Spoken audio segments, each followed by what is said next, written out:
Welcome. So this is a webinar from the Department of Theology and Religion in the University of Exeter, where we'll be discussing our research and answering any questions that you might have if you're interested in coming to study with us to do a PhD. The first thing I'd like to do is to introduce the clusters of research in our department. We organise them around 3 themes, but these aren't rigid boxes into which our research sits and doesn't communicate. Rather, they're kind of clusters or constellations of ideas, and you'll notice that some of our staff work in 2 of those clusters. So our first group is biblical studies. We have 2 lecturers in New Testament studies and 2 in the history of the Hebrew Bible and ancient Near Eastern religion and language. We also have somebody who works on the reception of the Hebrew Bible in a post-Holocaust context. That's our first research cluster. Secondly, we have people who work on the reception of Jewish and Christianity in general. So my colleague who works in Holocaust theology clearly is an example of that. My research is on the reception of early Christianity. And my colleague Emma, who will be talking later on, also works on the reception of early Christianity. Our third cluster is that of theology, ethics and public issues, and that gathers together people who work on contemporary Christian theology and its political and ethical outworkings. So what I'd like to do now is to invite my colleagues in turn to talk a little bit about their research, how it fits into the cluster that they belong to, and if you have any questions as they're talking, please do feel free to ask them, and we'll slot them in as we move along. So first of all, can I introduce Professor David Horrell, who is the Director of the Centre for Biblical Studies. Dave, how would you characterise the main things going on in biblical studies in Exeter at the moment? Thank you. Yes, so as you mentioned, I'm Director of the Centre for Biblical Studies, and I teach New Testament studies myself. So the centre has existed since 2007, really to provide a kind of umbrella for research and research students going on in the areas of biblical studies.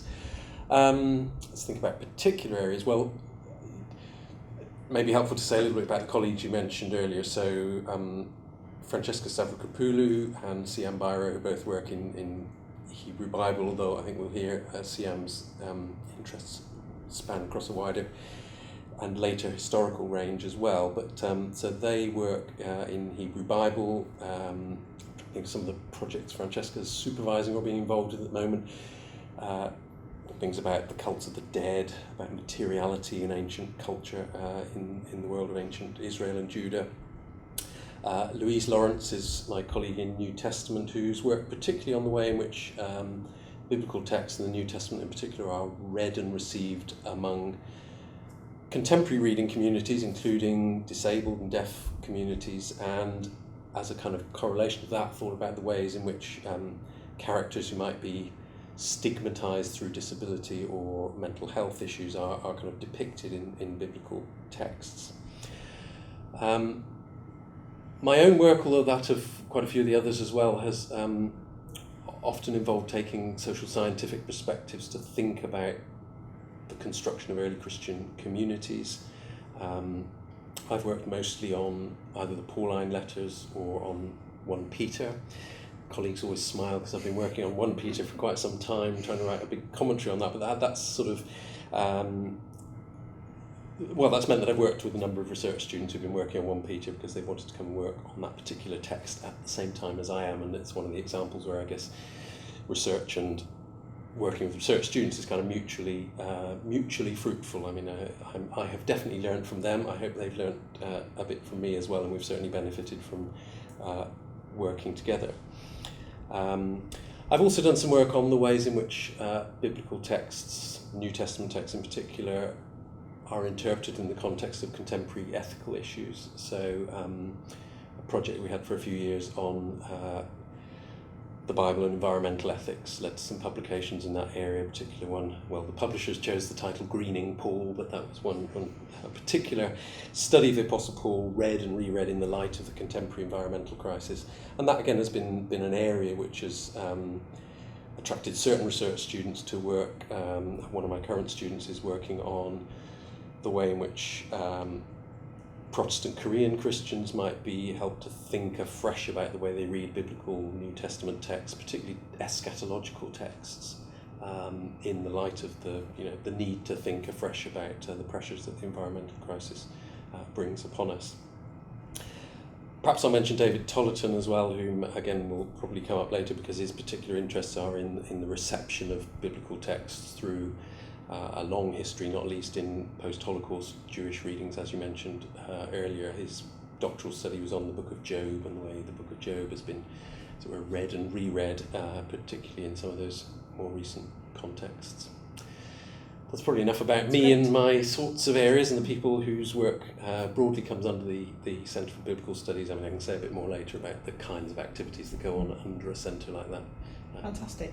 If there was a way of characterising what you think is distinctive about biblical studies here, is there anything that you think makes us different from other departments in the UK at the moment? I'm always a hesitant person on questions like that, partly because I wouldn't want to make it sound as if we all do the same thing, we all approach things in the same way. I mean, indeed, I think one of the strengths of Exeter as a department to work in has been precisely that there isn't a kind of school line, if you like, or a tendency that everyone must think in a certain kind of way, but actually a great deal of diversity. But I think quite a lot of our work would be characterised by kind of interdisciplinary engagement, engaging with social science or social psychology or environmental ethics or contemporary theological ethical perspectives, such that biblical studies kind of is done in a way that straddles both kind of into boundaries within the broad area of theology and religion, but also sort of areas of other discussion in the contemporary world. So biblical studies is often done in a way which is both informed by and, if you like, sort of has something to say back to issues of contemporary prominence and importance. Great, thank you very much. I'd like next to turn to my colleague Emma Loosley, who works within the field of the reception of early Christianity, but has a very particular expertise in material culture. So could you say something, please, yes, about your research project? At the moment, I have a European Research Council grant, and I'm looking at the relationship between Syria and Georgia in late antiquity. And this has to be interdisciplinary because we're in a situation where the first texts about this date from about the 8th century, and I'm looking at events of the 5th and 6th centuries. So I'm having to go back and look at the churches and look at the portable objects that you find in Georgian churches, things like censers, reliquaries and so on, to see if there is any truth in Georgian beliefs that monasticism was brought to their country by 13 Syrian or Assyrian monks at some point in the 5th or 6th century. And although this is my current research, it's an approach that I've brought to all my work so far, by mixing art history and archaeology with theology, ecclesiastical history, in trying to get at the truth of these early Christian beliefs from a variety of different standpoints. Because if you just look at the buildings or the texts, you only get one side of the story. And because of that, it means I have students whose work is also similarly interdisciplinary, who are looking at historical texts and then linking those to the physical monuments across the Levant and the Caucasus into Asia Minor and so on. At the moment, I'm quite busy with this particular project, but in future I'm hoping to broaden it out and perhaps move over to Armenia and Iran and various points eastward, because as a department I think we're fairly unique in having a cluster of us who are interested in Eastern and Oriental Christianity. Besides myself, we have Sian Bairo, who Dave mentioned a moment ago, who is an expert in Semitic languages, in particular with Syriac and Aramaic dialects, and his knowledge is really pivotal in understanding Judeo-Christianity, and his studies go right forward into the Middle Ages, looking at scientific and medical texts, sort of a very broad historical sweep. But we also have Brandon Gallagher, who is working on the Eastern Christian traditions, which we associate with Greece and Russia, And there are very few places right now in the UK that you can come and have people working on the Eastern traditions and the Oriental traditions side by side, and looking at them in parallel with Western Christianity and relations with other faiths, which is Brandon's particular area, looking at interfaith dialogue in a variety of different ways. And I think that makes us, as I say, very attractive to students who are wanting to do something that's not quite so common in many theological departments. For people who are interested in this, we do have some online resources that you can have a look at to see the kind of things we do. My project has a website under the name Architecture and Asceticism, where we have a database of many hundreds of sites across the Near East of churches, and also portable objects, mosaics, all sorts of different, we have sculpture, we have all sorts of elements of material culture on show there, and we're in the process of adding explanatory texts in so that people can take a virtual tour through the Christian culture of that part of the world. We also have Siam's Virtual Magic Bowl Archive, which is a collection of Aramaic incantation bowls. These objects were often buried under people's doorsteps and so on to protect the house. And they are a really valuable resource in understanding how people in late antiquity thought about God, how they mixed different elements of religion together, and it gives us sort of a whole new way into understanding the worldview of Christianity, Judaism, and the supernatural in late antiquity. Excellent, great, thank you very much indeed, Emma. So moving to my colleague Susanna, perhaps you could say something about the cluster of ideas around theology, ethics and public life. Yeah, so Dave has talked already about the Centre for Biblical Studies. We have two other research centres within the department, so I'll talk about both of those briefly. So the first is the Network for Religion in Public Life, and that's directed by Professor Esther Reed.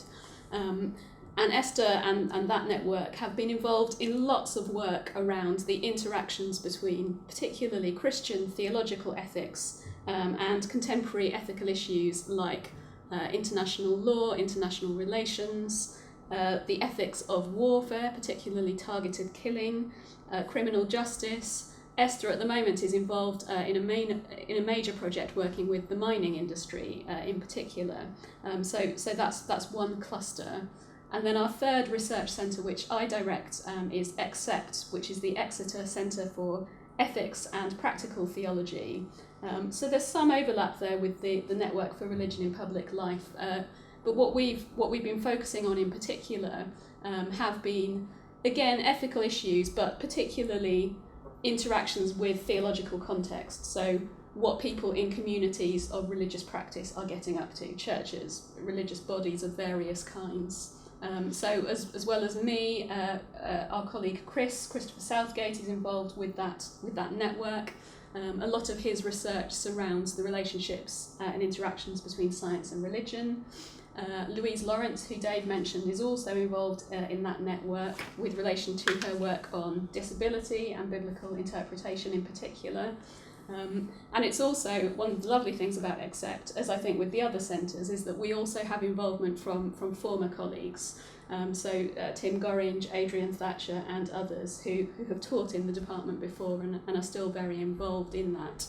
One of the major focuses for EXCEPT at the moment has been around issues of theology and embodiment. That's one of my interests, particularly around gender and sexuality. So, for example, at the moment, I have research students working in areas like analysis of Church of England reports on sexuality, theologies of pilgrimage and spiritual landscape, those kinds of areas. So, yes, those are our other two research centres. Great, thank you very much.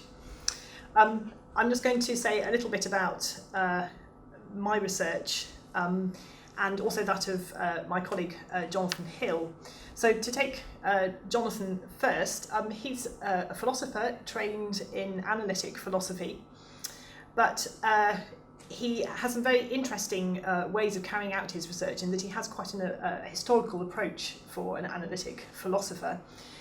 He's been involved for several years in a project on incarnation theology, looking at different ideas of how Christian theologians have tried to conceptualise the incarnation of Jesus Christ, and because there were very notable arguments about that in late antiquity, he's been studying the theology of Nestorius and Cyril of Alexandria and all sorts of early theologians, and then asking how their ideas have been appropriated by modern analytic philosophers. This is something that also spills into his teaching. He's enthused a generation of our students about Christianity in China, amongst other things, because of this incarnation module. My own work began as traditional patristic scholarship, so I spent a lot of my career studying the work of the Cappadocian Fathers, 4th century writers in Greek, especially Gregory of Nyssa. Dave and I giggle at each other because he works all the time on 1 Peter and I work all the time on my Gregory. And in particular, I'm interested in his reception in modern theology and philosophy. So my last book was looking at different kinds of reception and problematising the question of reception, actually asking if a radical feminist and a very traditional conservative Presbyterian can both go to this key 4th century theologian and interpret him in completely different ways. What does that say about Gregory? What does that say about our processes of interpreting an early theologian? What does it say about the process of tradition in theology? And because I have 1 foot, if you like, in the ancient world and 1 foot in modern theology, I've got a variety of research students, some of whom are doing projects which are more focused on modern constructive theology, and others who are doing more traditional patristic projects. And I think this is something that I would want to stress about our department as a whole, actually, that we can cover the bases in what you would traditionally expect in a department of theology and religion, and yet there's other aspects of our research that are more groundbreaking. So we like to think that we've got the best of both worlds in some ways, that we can give potential PhD students the traditional training, if you like, firmly within one speciality or the other, but we can also introduce them to more interdisciplinary approaches, both within our department and, for example, with social sciences or art history and visual culture and archaeology. Well, we've had a chance to talk a little bit about our research groupings. I'd now like to pass us over to Matt, who works for the College of Humanities and who would like to say something about the process of application, should you be interested in applying. Thanks, Matt. Thank you. So I'm Matt Barber. I work in the Graduate School, which is the office that looks after PhD students or research students across the whole of humanities. So we both support students with things like conferences, both financially and practically, and also research trips. But we also ensure that you're getting the adequate supervision and you're going to the meetings, and that your upgrade process is correct and that your examination process is correct. My particular role in the grad school is looking after admissions and the applications that come in, and also scholarships and funding. The process of applying for a place is a fairly simple one. Probably the best thing to do is go to our website, which will tell you all the documents you need, which, broadly speaking, the research proposal is the most important document that you'll need, and there's guidelines on the website for completing that. 2 references, personal statement, and any transcripts. Plus, if you're an international student, you may need proof of English language, but this can come after you've made the application. We also have studentships available, and there are 5 international and 5 home studentships, and that's across the whole of humanities. The deadline for home studentships is the 31st of January, so that's coming up. The deadline for international students is the 17th of April. The application process for them is separate from the programme application.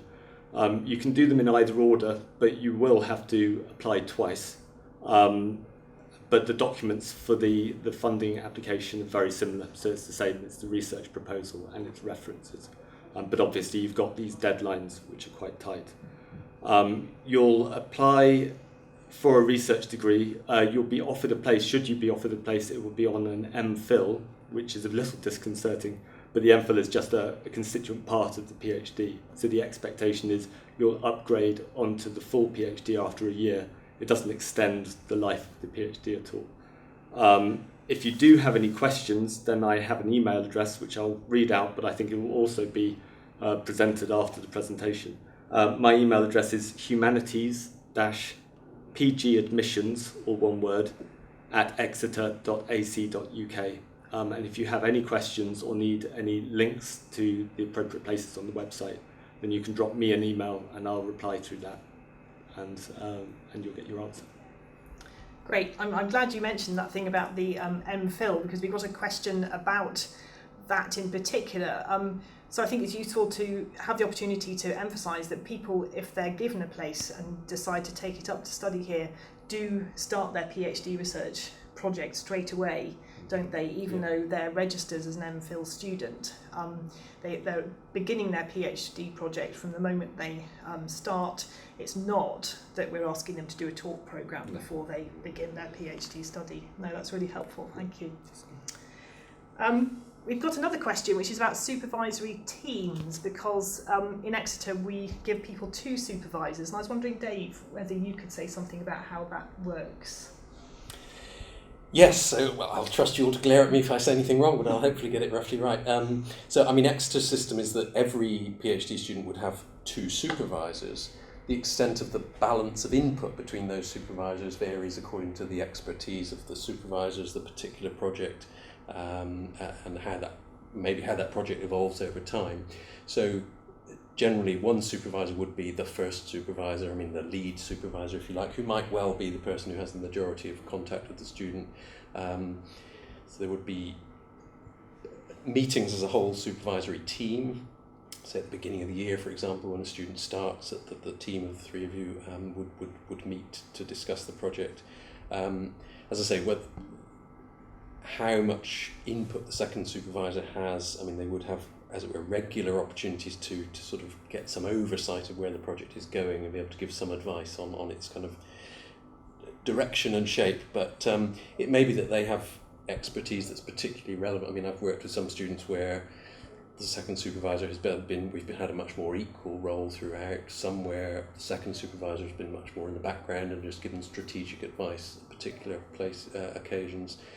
Sometimes when a student has maybe, because of a particular methodology they're developing or a particular area they're wanting to look into, they've spent a term or 2 being much more closely advised by a second supervisor, and then have maybe come back. Obviously the first supervisor keeps in touch with that, but the sort of levels of input can vary depending on the stage of the project, the particular area the student's working on, and how our combined expertise works.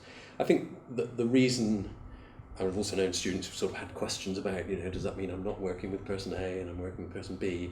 I think the good things about it, you're still, essentially, you have a first supervisor who's the main point of contact you're regularly working with. It means, A, that it's the kind of principle of, 2 pairs of eyes are better than 1 or something, or however many pairs of eyes it is. You get somebody else who can just offer some strategic advice and help to see where the project's going, but also an additional input in terms of expertise that may well be particularly relevant to certain aspects of your projects. I think it's worth mentioning that can sometimes be between departments as well. So I think several of us have been involved in those sorts of arrangements where it may, you talked about different methodologies, and it may be that someone needs additional help with empirical skills or something which wouldn't traditionally have been part of theology and religion disciplines. So to facilitate that as well, I know we've had arrangements like that with psychology, sociology, English, geography. I have one with archaeology now. The person needed particular skills training in certain scientific methods, and so the second supervisor has taken that on. So yes, it works very well. Yeah, and I'm co-supervising somebody at the moment with a colleague from the classics department. So we do actually have 2 experts in Greek 4th century theology, which is quite unusual to have them in the same university. So yes, this co-supervision system, I think, does work very well for our students. Right, we have a question on the screen. I'll just read it out before we answer it. So the question is, I would be an international student bringing my wife and children. I've been told elsewhere that for student visas one must be accepted to a PhD programme to get visas for a family. Can you clarify? Do you know what the situation about that is? I don't know a great deal about visas. However, what the normal process would be is you would apply for the PhD, the research degree. You would be offered a place, and then our central admissions office would communicate with you, and there's a process for getting the visas approved. They would probably be the best people to speak to in the first instance. But if you drop me an email at the email address I gave earlier, then I'll be able to get back to you and give you a fuller answer. I mean, it's worth saying, isn't it? We have international students standardly coming from a wide range of countries to begin programmes, so whatever form of offer we give them clearly enables them to get visas to come. Yeah. And I think a lot of other universities have some kind of progress track whereby the PhD programme requires one to go through some kind of upgrade process, or the same as our kind of upgrade process, which is usually out sort of 12 months or so into the project, which just assesses the level of work somebody's doing and checks that they're okay to sort of move up to PhD status. Yes. I think it would be also a question of clarifying to the visa authorities that this is a PhD programme, even though the terminology might not make it sound that way, and that's something that the international office could help you in liaising with the visa authorities.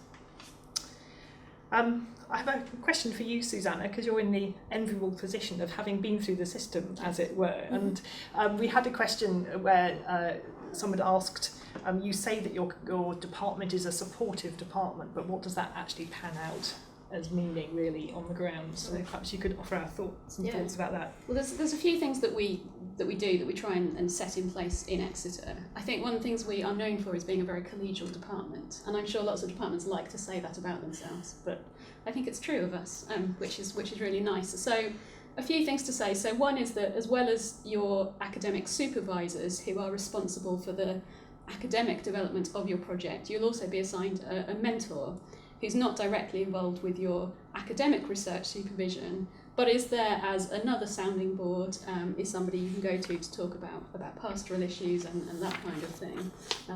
And also that as a research student, actually you'll have access to all of the resources that any of the other students of the university would have in terms of well-being, counselling, support for particular learning needs such as dyslexia and so on. So that's to do with, I suppose, relationships between the student and the institution and the student and us as a group of staff. I think it's also worth noting that there's a very supportive research culture among our postgraduate students as well. So we kind of encourage the development of a cohort. So partly that's to do with formal activities that go on, but partly it's to do with things that our postgrads organise themselves. So at the moment, for example, they're organising a series of postgraduate research seminars where they're sharing work in progress with each other, giving each other input, constructive criticism, and so on. We also have various events that kind of go on during the year, which are designed really to foster, I suppose, conversation and interaction between research students and members of staff in particular. So within the department, we have an annual postgraduate study day at which members of staff and postgraduate students will present, sometimes with an additional external speaker as well. There's a broader conference organised by the College of Humanities. We are also part of a network with other universities in the southwest region, so that's a chance for postgraduates to get to know postgraduates at other universities.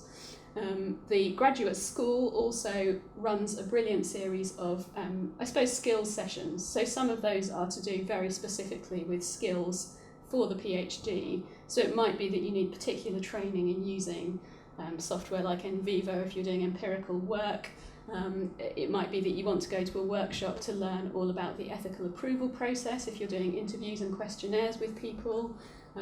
They have some very, very nuts and boltsy ones, like actually, what is a viva? What is that all about? What will I have to do? How will I survive it? And so on.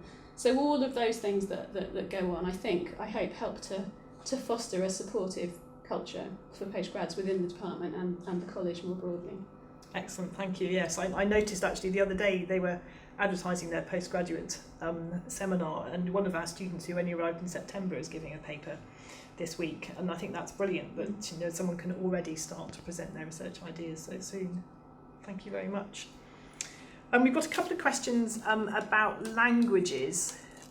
So one of them is about international students coming in who have English as their second language, and what provision might be there to enable their writing skills in English. I'll take that one if my colleagues are okay about that. I've got a couple of students at the moment who fall into that category, and one of them in particular has been given a lot of support in writing skills. He was able to enrol in an academic English programme in his first year in order to just help him with the nuts and bolts of developing a more sophisticated English academic writing style. I mean, his English was already good to start off with, and we do have language requirements, but this was a way in which he could have that extra support to really develop his writing skills, and I think that was something valuable that he could make use of. There's also, I think it's worth adding, the opportunity to pick up some language support. So there have in the past few years been classes in academic German for PhD students. The languages which the university offers for PhD students can sometimes change from year to year, but academic German has been a fairly consistent one. We've also had some students take French for PhD study as well. And there are also evening classes run by the Foreign Language Centre on campus, and even if you want to do something beyond academic French and German, you can go to subsidised classes in the Foreign Language Centre. We've got a second kind of question about language learning, which is the challenge of learning an extra language within the context of PhD study, and do we have any tips about that? I wondered, Emma, you've picked up so many languages. Yes. Do you have any sort of practical tips about the challenges of doing that alongside a research project? Well, I did in my PhD. I actually studied Syriac Yes. as part of my PhD studies. I think the answer with that is to be realistic. I think if you're going into a PhD topic that is going to need, say, 3 languages, it's realistic to expect yourself to learn 1. And if you are someone who is linguistically gifted, maybe 2, but I think you need to be aware of your own limitations. It's no good saying I am going to work on, 1 Peter in the original if you have no New Testament Greek. It isn't Greek, isn't it? I'm showing my ignorance here. No. So my point is you have to be very much aware of where you need to get and what you will need to progress. So, for example, in my own experience, I was studying Syriac in order to be able to understand the early Syrian liturgy, and I'm aware that the liturgy is written in a very distinct, almost mannered way that uses a lot of formulae, and it's relatively easy to pick up.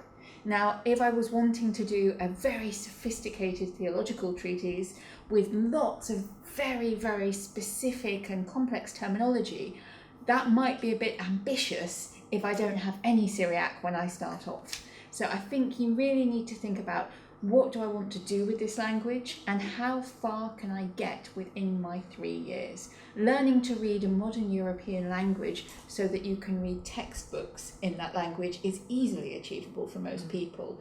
But actually getting to the level where you can deal with original manuscripts, understanding particular forms of handwriting, understanding abbreviations and so on is another matter entirely. So it's worth discussing that with a potential supervisor, I think, in the planning stage before writing a very ambitious proposal. Excellent, because that's just what I was going to ask. You would recommend contacting a potential Yes. supervisor and asking them those questions. Exactly. What is achievable? What do I need to have already, do you think? What level do I need to have now to get to achieve this? is this a realistic expectation? Or should I go away and spend a year having an intensive language class and then apply to you? That's always an option. Yeah, great, thank you. Dave, could you say something about New Testament Greek classes in the department? Because that might be something that people would have an interest in. Yes, I mean, as Emma's just said, in a sense, generally people coming into a biblical studies PhD would have done Greek and Hebrew in their master's work and undergraduate work as well. But for various reasons, there are occasions when people want to either brush up, or might be people working in another area who want to pick up one of those languages. So we teach both biblical Greek and biblical Hebrew within the department, usually a sort of 1 year's course, currently in alternate years, that as one of the courses that the department offers, postgraduate students are welcome to, as it were, participate in that course, do the assessments if those are helpful for them to do. I mean, clearly they're not required to take credits in the same way that undergraduates on those courses would be, but there's the opportunity for them to do those courses. I've sometimes, I mean, again, it's been a bit on occasion and depending on who's around, we've done different things as part of the kind of, Centre for Biblical Studies work and work with my own group of research students. We've met together to perhaps read a New Testament text in Greek.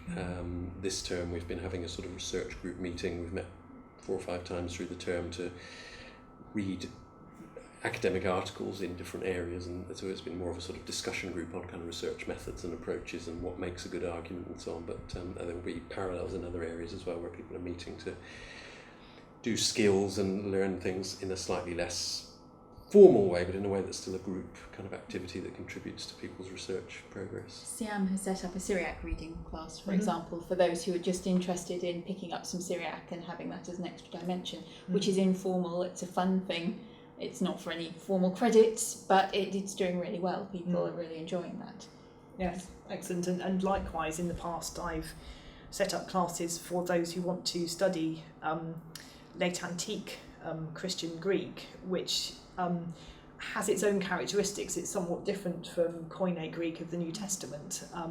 There's a really good textbook available that enables students to sort of move from New Testament Koine to the Greek of late antiquity, and I've organised classes in that in the past to enable PhD students to pick up that skill. And if somebody wanted to either start Latin from the beginning, or to do some more developed Latin language work, because we have a great classics department here in the university, they can take classes in classics to pick up on that skill. And Arabic and other kind of Middle Eastern languages are offered through the Institute of Arab and Islamic Studies. Yeah.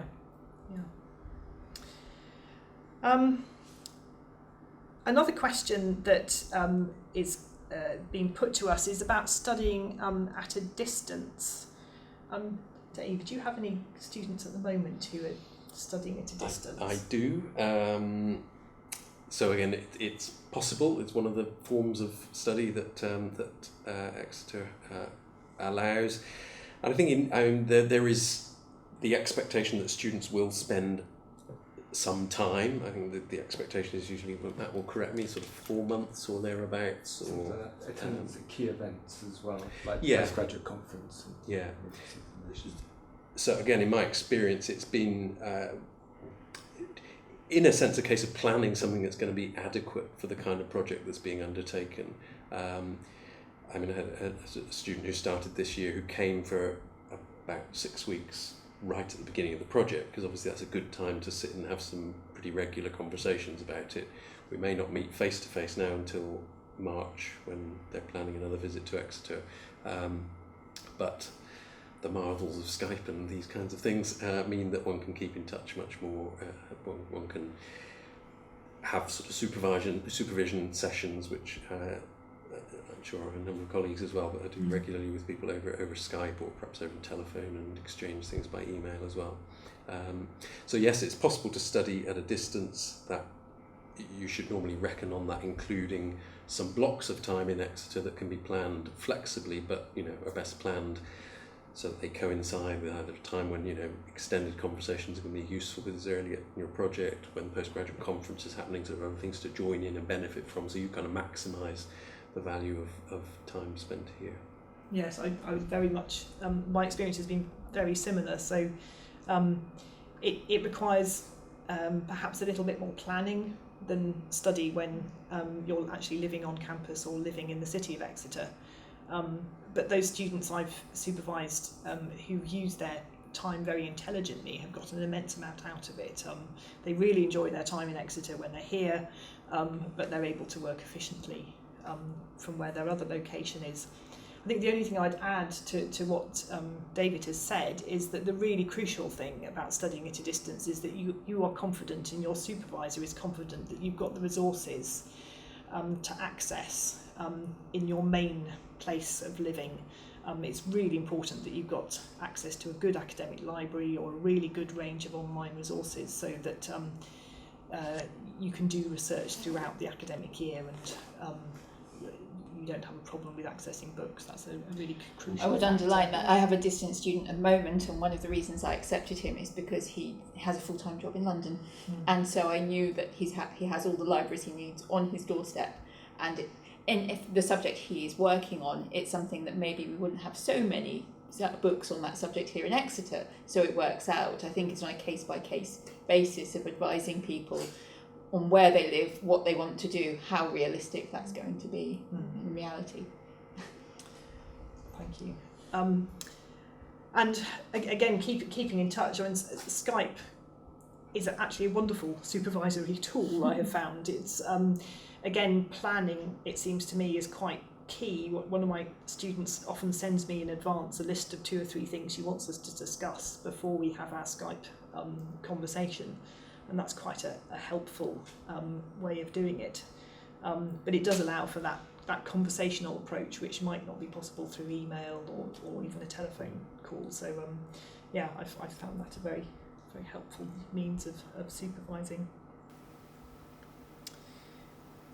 My style is pretty much to get people writing. I mean, it's one of my, get them writing from the start, and therefore whether it's a Skype supervision or a face-to-face one, to get people to get something. I mean, it may be that we can meet more regularly and talk about a piece that is gradually taking shape, or it could be some rough draft. But the people will send something in a couple of days before we're due to meet, and then we can talk that over on Skype, or even sometimes send it back with comments, and then be able to talk about the comments again face-to-face or.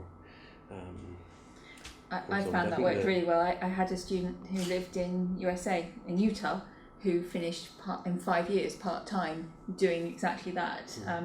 She came to the UK twice a year, and that worked really well because we had a rhythm that every month she would send me so much and I would email back with my comments within so many days. And she finished, actually, I think she was the fastest ever if you look at it in terms of part-time figures, because it was so organised, because she kept to that structure. But obviously that the student has to be the organised one and keep to that, because we can't force you. If you keep missing deadlines, you have to be realistic about what you can achieve.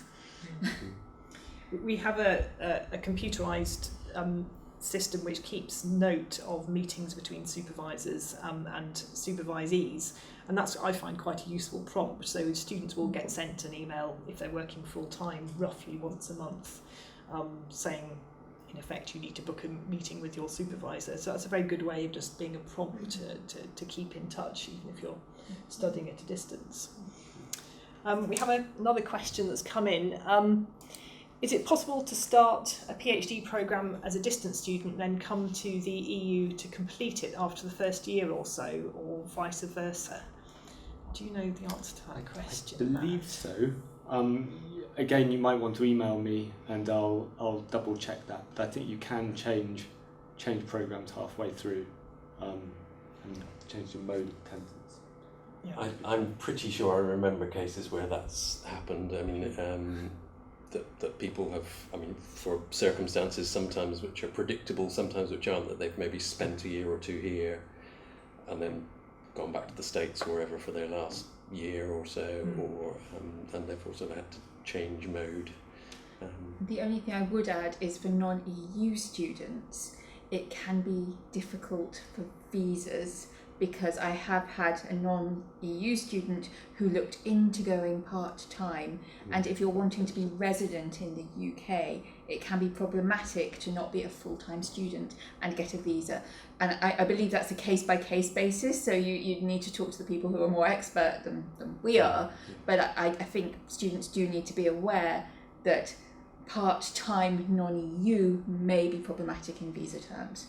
Yeah, I think part-time is difficult, isn't it, as you say, and I think I can think of some students who've done it this way. If there's an ideal pattern, it would probably be to have a year or two of full-time here at Exeter at the beginning of the programme, and then perhaps a year of distance at the end, or that way round means the project has taken its shape much more definitively, quite a lot of it's written, and then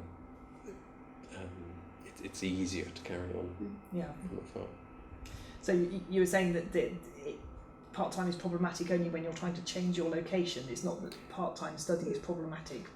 We'd probably have to get. I think it's for visa purposes. It's visa. It's problematic problematic in terms of visas rather than for us personally. But in getting the permission for the person to come backwards and forwards freely can be difficult if it's not full-time. Our international office is very good at working with the applicants and the students to iron out any visa issues. So they're very approachable and very visible on the website. I mean, I've had an international student fairly recently who is not finished on the programme but was here in Exeter full-time for 2 and a bit years, then was fortunate enough to get a lecturing job, which meant moving continents. And so I'm trying to remember how the mode has changed, but he's certainly gone part-time because in a sense the demands of the job mean it's not going to be feasible to finish the research on a full-time basis. And the college and the university have been as helpful as they can in terms of helping to negotiate those kind of shifts in the kind of registration that his project and very happy subsequent employment has entailed. Great, thank you. Do any of my colleagues have anything else that they would like to add, either about their own research or the projects they're supervising at the moment, or? I mean, I think one thing to add would be another thing, which I think is a strength across the department, across lots and lots of us. So I think it's relevant to postgrad research culture as well, and that's to do with all of the various other networks that we are involved in. So thinking both of kind of scholarly networks, scholarly societies and so on, and we would encourage postgrads to begin thinking about going to conferences beyond Exeter and become involved in academic networks in their own right. But also, I suppose, just the groups beyond academia that lots and lots of us are involved with. So I mentioned earlier that Esther is doing this project at the moment with the mining industry. Various of us have done work with or on behalf of various religious bodies. We've done a lot, Dave, I know you've done this with some of your projects, involvement with teachers and local schools and so on. I'm developing a project at the moment with the NHS. So lots and lots of us are doing lots and lots of different kinds of things. And I think one thing that I think probably we've become increasingly aware of, and I think probably incoming research students are aware of, is making those links between academic work and what else is going on. Because if people are thinking of going on to academic careers, it's increasingly important to show awareness of how their research relates to the rest of the world as well. And I think that's a real strength that we have in the department here.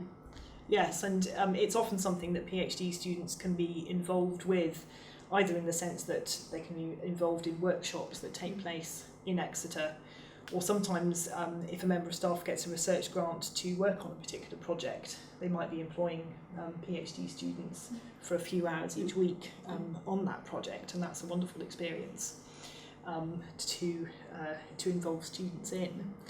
We're also part of a wider academic network, of course, with local in the sense of southwest England and Wales, having this GW4 partnership with Bristol, Bath, Cardiff, isn't it? I've got that right? We're the fourth, which does, of course, lead for opportunities for students having sort of supervisory arrangements between us and someone from one of those other institutions, which is an added advantage. It also is a bigger pool of expertise you can call upon. I mean, we have our very specific strengths, but it could be that there's someone who's complementary over in Cardiff, for example, who can be part of your supervisory team. And I think that's a really sort of important plus that not everybody has. Yes. And I think encouraging PhD students to gradually find their feet in broader research networks is something that that we're good at and we feel is important, whether they're going away to attend a conference and just knowing your supervisor is there if you have any questions about presenting your paper. But a lot of us bring conferences to Exeter actually, so that's another way in which PhD students can get involved. So last year I ran a small research conference with my colleague in classics, and we were able to employ a research student to help us run it, and that's a great way of getting to know some really good world-class academics.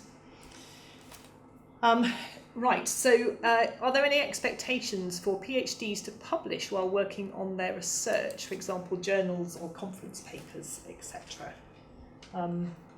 Dave, any words of wisdom? The brief answer would be no, in the sense that I don't think there's any expectation that somebody will have published papers. On the other hand, I think probably most of our PhD students present papers, and again there's sort of a nice ways in which one can build up, as it were, the scale and context. So a small informal postgraduate group in the department would probably be your first kind of sharing of research ideas. That might well build up to doing it at a national or even international conference during the time of the PhD, and that might well result in a paper that's published in a journal. I've co-written a few articles with PhD students as well. It's been quite a nice way of doing things that sort of ideas that have come from us both, and that mean that they're a co-author on a paper in a journal that they probably wouldn't at that point in their career have published in. How necessary do you think it is for a PhD student now to have a publication by the time they've finished their doctorate? It's probably an advantage, isn't it? I mean, I think a CV on which one has a couple of forthcoming articles, as well as the big thing that is the thesis, as well as some other sort of relevant experience, is probably a good thing. Helps employability. Yeah. And I think something to mention as a kind of way into that is book reviews. So lots of academic journals, all academic journals involve book reviews, but often postgraduates are among the people who are writing those book reviews. So it's a way to begin to learn about how the process of publishing in journals works. They tend to be much shorter than a research article, and you also get a free book out of it, which is lovely, because academic books are very expensive. So this is a way to grow your library, and once the coordinators get to know you, you'll be on their list, and they'll think, oh, well, I know this person is interested in this area, so maybe they'd like another free book. So that's quite a useful way into publishing as well. Yeah, and certainly I would offer my students support in the process of writing their first review, so just helping them by looking over it for the first time, so they can get a sense of whether they've achieved their aims and whether it will fit that particular journal. I agree, it's a great way of getting used to it. But I think at the same time, we're all very conscious of the demands of finishing in time, so this is very much something that individual students would have a conversation with their own supervisor about how much it would be useful for them to do, and what kind of projects to take on. It's good to take on something that's pretty close to your PhD without necessarily absolutely replicating it. We have a question about the admissions email. Yes, Matt, would you mind just repeating that? You can find it if you go to the website, the College of Humanities departmental website, and click on anything that says postgraduate, you'll find the email address, but it's humanities-pg admissions, which is all one word, at exeter.ac.uk. And that'll get through directly to me. Great, thank you. I think I'd like to say something just very briefly about the research seminars. Again, we mentioned those earlier. One thing that I've really appreciated as a member of academic staff coming to Exeter is our seminar programme, which runs every fortnight on a Wednesday afternoon in term time. For students studying at a distance, we video these seminars, so it's another way in which even our distant students can become involved in the research community. We invite academic speakers from outside, academic members of staff also give papers, and also PhD students towards the end of their PhD sometimes give papers too, and occasionally also chair the seminar, so that's another kind of experience that we can offer. But it's a great way that illustrates how our research is open to all clusters in our research communities, if you like, because we don't have a seminar for biblical studies where only biblical studies people talk to biblical studies people, rather that we're all gathered together in one large research community. And I think in today's academic research environment, it's really, really crucial that you learn how to communicate your own specialist ideas to a broader academic audience. If you cannot make your own PhD thesis communicable to other people in theology and religion departments, you're not going to get a job, and you're not going to get research funding in the future.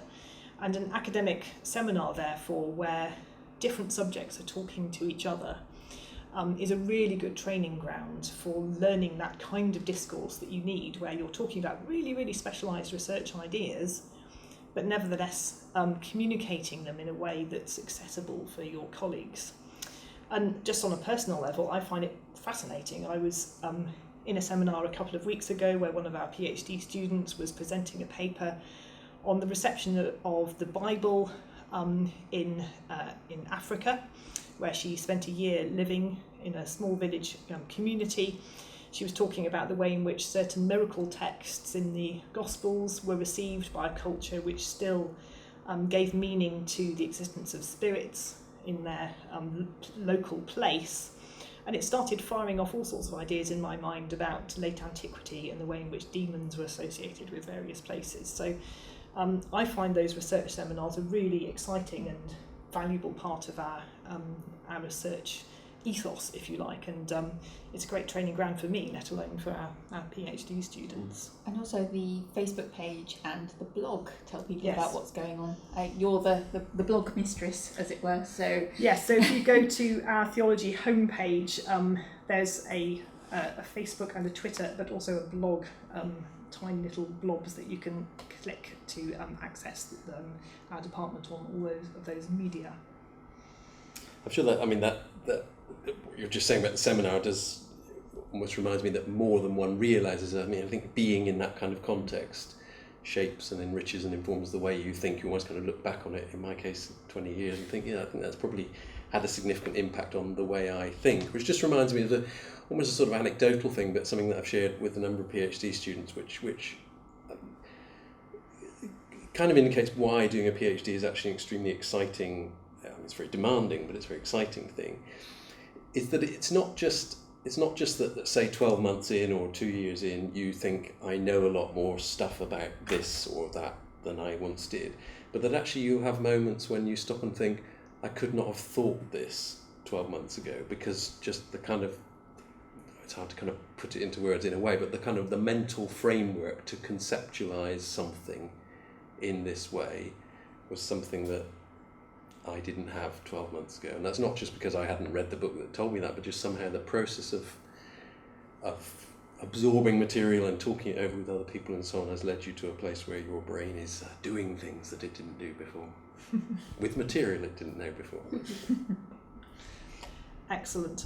Well, thank you very much to my colleagues for our conversation this afternoon. Thank you to you for listening. If you have any other questions, please do feel free to contact us. Our emails can be accessed through our staff profiles on the Theology and Religion website page, and Matt also is always very happy to answer your questions about the application process too.